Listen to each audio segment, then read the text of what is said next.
আমরা রান্না করব চিংড়ি মাছের মালাইকারি। এজন্য প্রথমে আধা কেজি গলদা চিংড়ি খোসা ছাড়িয়ে নিয়েছি। যেহেতু আমার বাচ্চারা খোসা ছাড়ানো চিংড়ি মাছটাই বেশি পছন্দ করে, এজন্য প্রথমে মাছগুলো লবণ হলুদ মাখিয়ে ভেজে নিলাম।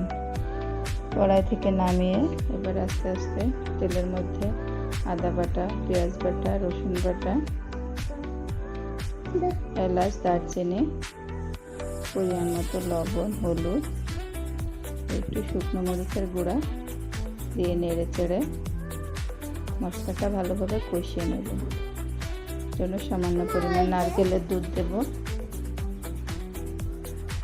দিয়ে মশলাটা ভালোভাবে কষিয়ে নিয়ে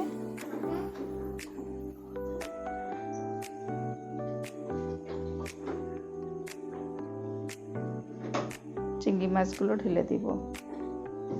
আর একটু সামান্য নাড়াচাড়া করার পরে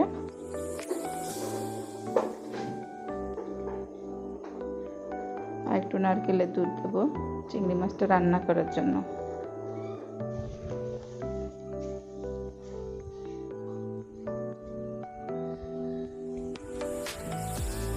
আস্তে আস্তে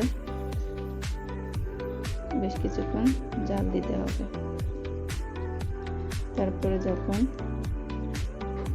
তেল ছাড়ানো ভাব হয়ে আসবে সেই সময় পেঁয়াজের বেরেস্তাগুলো দিয়ে দেব। আর দিয়ে দেব সামান্য পরিমাণ চিনি, যেহেতু আমার বাচ্চারা একটু মিষ্টি পছন্দ করে। আর মালাইকারিতে একটু মিষ্টি না হলে টেস্টটা ঠিক মতো আসে না।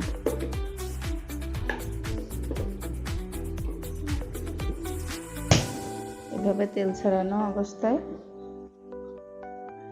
রান্নাটা নামিয়ে ফেলতে হবে। শেষ পর্যায়ে একটু জিরার গুঁড়ো আর একটু মশলার গুঁড়ো ছিটিয়ে দিতে হবে। এই তো প্রস্তুত হয়ে গেল চিংড়ি মাছের মালাইকারি। এভাবে আপনারা বাসায়ও ট্রাই করতে পারেন।